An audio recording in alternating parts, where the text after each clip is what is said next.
Greetings and good day, and welcome to Freeze Forge. This is the axe that I am attempting to recreate. This is a Dane axe that was found in a death house in Denmark. This is my largest and most ambitious project to date, and the size of the actual axe is larger than my forge will allow me to heat, so I had to scale it down about, it's about 75% the size, I'd say. I made a template out of aluminum. Cut that out. That's going to be useful in the forging later. Here we are.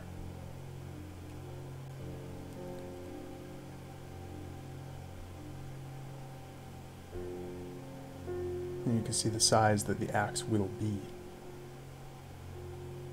versus the size that the actual axe was.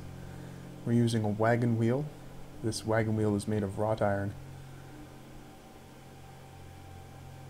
You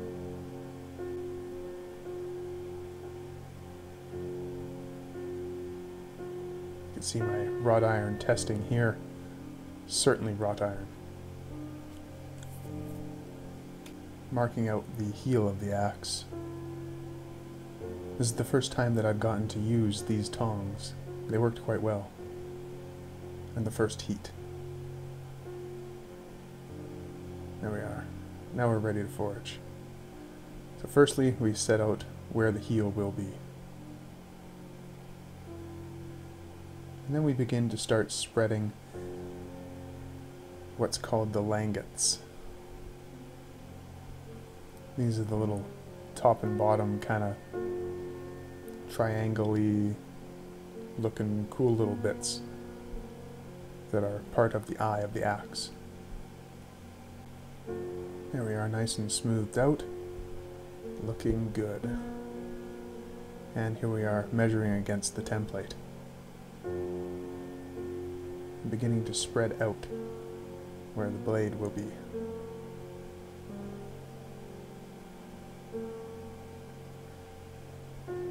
On both sides, of course. I should have spread this out farther. You'll see why. This is my bit. This is made from leaf spring 5160 steel, a great steel to use for any edge, weapon, or tool. Here we are getting it close to size.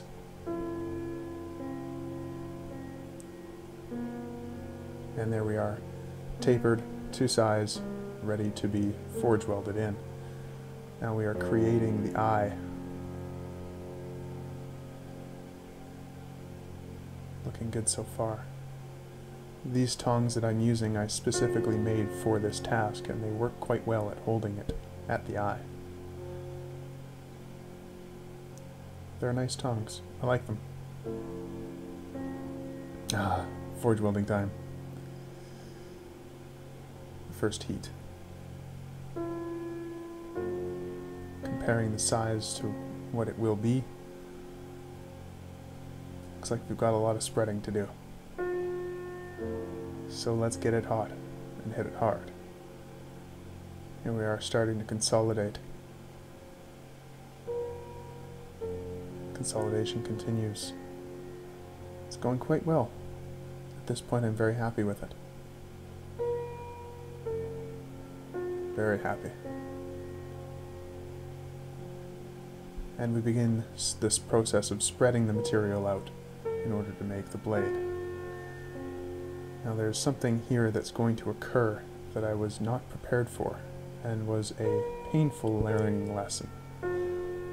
As I'm spreading and forging and cross-peening, I've noticed that the material seems to be disappearing, the wrought iron. The 5160 is not moving nearly as much as I had hoped, and the wrought iron is moving much faster than I wanted. As a result, it's forging, well, not very well. It's all welded together, but it's spreading at different rates. It's a perfect example right there. Not good. At this point, I realize it is drastically wrong, and so I have stopped. The wrought iron is less than a millimeter thick. the 5160 is basically the same thickness as it was when I started. I got some spread out of this, but I did not get nearly enough.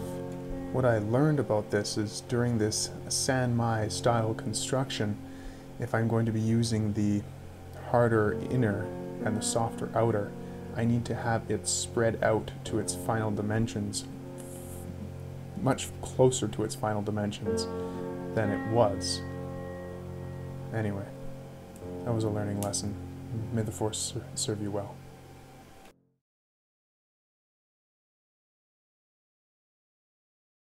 Shoot, shoot, bottom, shoot, bottom, shoot.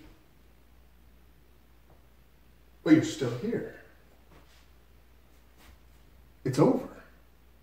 Go home. Well, I guess since you won't go away, I'll take this moment to thank my fantastic and wonderful patrons. You guys are amazing. Thank you very much. I love you long time.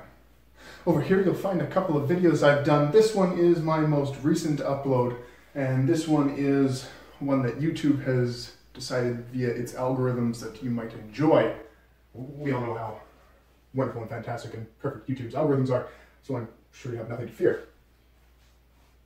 Well, good luck.